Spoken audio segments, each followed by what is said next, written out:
Chirp YouTube channel. Welcome to a new video. Today we're going to talk some more about sensory needs and ways that we can meet them in our child's lives. Today we're going to be talking about the visual sensory pathway. How will you know if your child might need some more visual input? Well, first of all, let me tell you, visual input, if you didn't figure it out from the name, is sensory information that comes in through our eyes. This is what I'm calling the visual pathway. Some kids are born needing more sensation to this part of the brain, and it has to go in through this pathway. As I've explained in previous videos, we have 9 different currently recognized sensory pathways, and sometimes an individual might need more input through one of those sensory pathways, or more than one. How might you know if your child is one of those people who might need more visual sensory input? Well, this child might like watching bright flashing lights. This child might like looking at things right in front of her face. She might like very smooth objects like ribbon right in front of her field of vision. She might really like pinwheels or anything that spins around, like a carousel. These are some great hints that your child might need or could benefit from some extra sensory input to the visual pathway. When I talk about meeting sensory needs, I like to talk about meeting them in 2 separate ways, with 2 separate techniques. The first technique is that we spread more of that experience throughout the child's day. And the second way is that we have what we call sensory meals scheduled at various times throughout the day. Perhaps you have a very sensory intense 15 minutes before school, 20 minutes after school, 30 minutes before bed. They can all be the same number. It doesn't matter. We're trying to get the child's cravings met in an appropriate setting, in a healthy way, so that the child doesn't feel that craving to meet those needs in other ways throughout the day, which might not be as beneficial. Okay, what are some ways that we can meet a child's sensory needs throughout the day by enriching the environment to make it more visually stimulating? Think about the things that your eyes see during the day. Well, looking out the window is one beneficial thing to do with our eyes. We can look out the window and then draw something we see.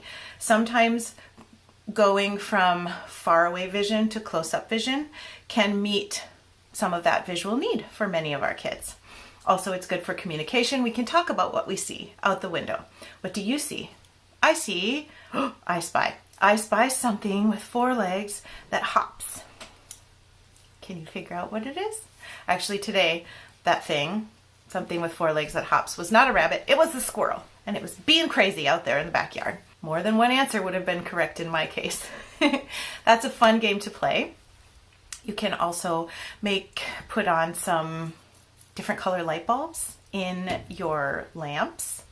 Maybe consider having a mirror ball or colorful wallpaper in your child's room. I don't actually love wallpaper because it's hard to remove, but you might be willing to risk it. Spend as much time outside as possible.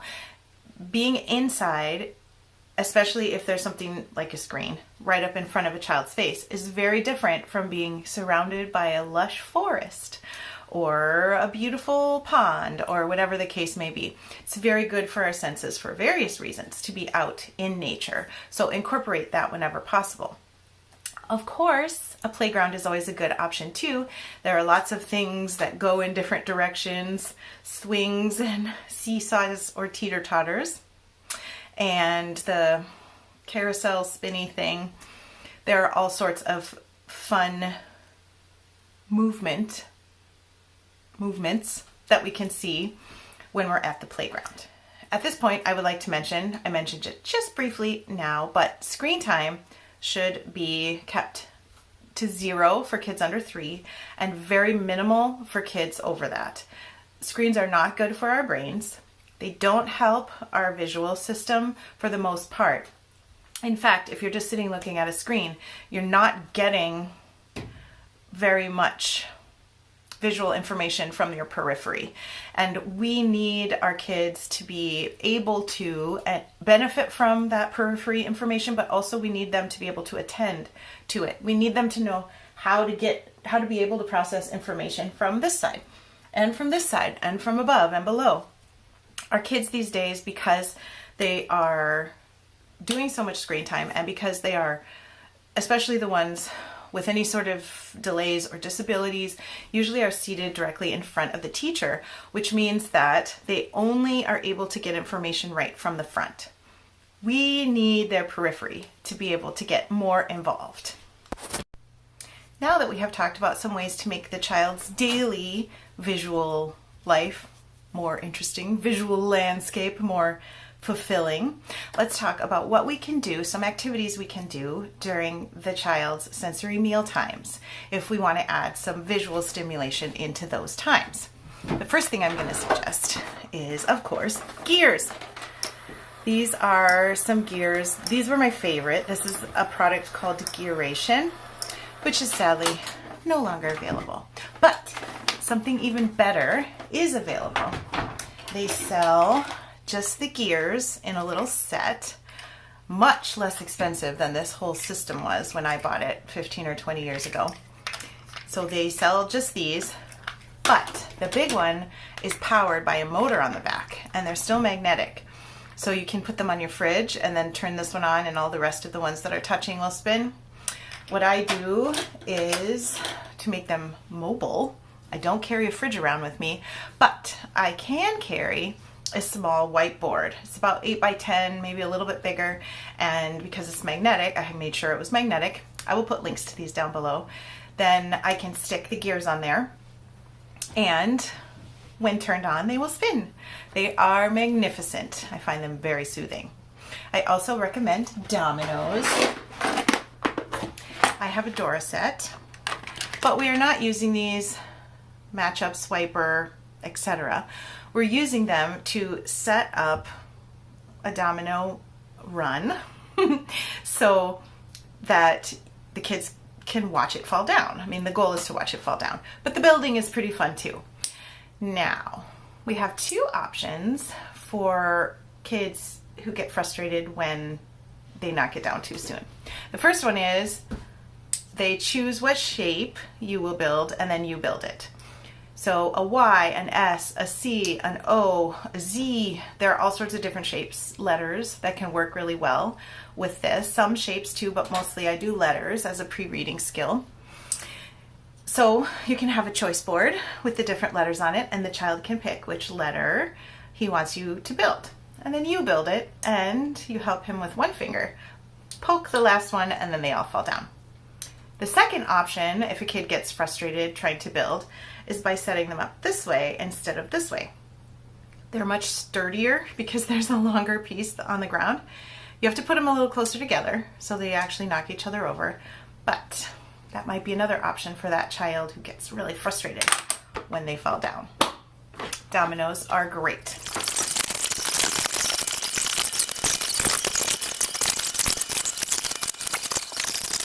Ooh. All right, are you ready? Ready. Set. Go. Go.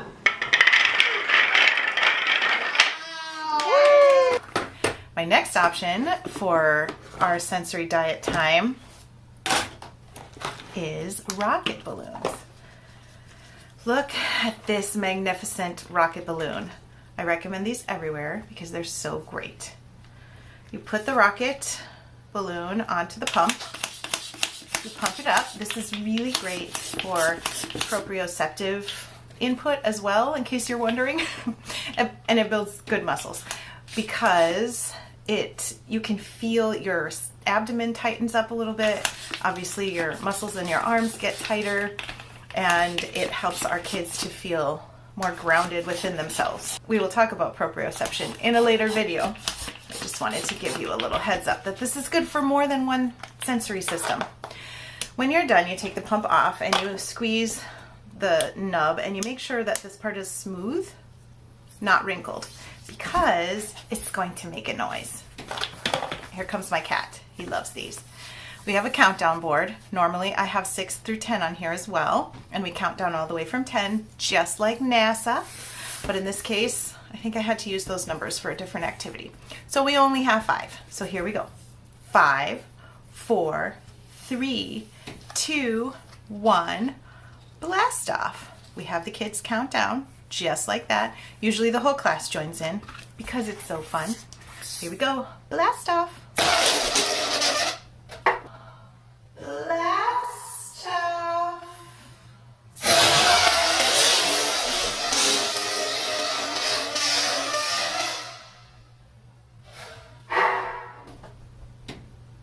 That was a fun one.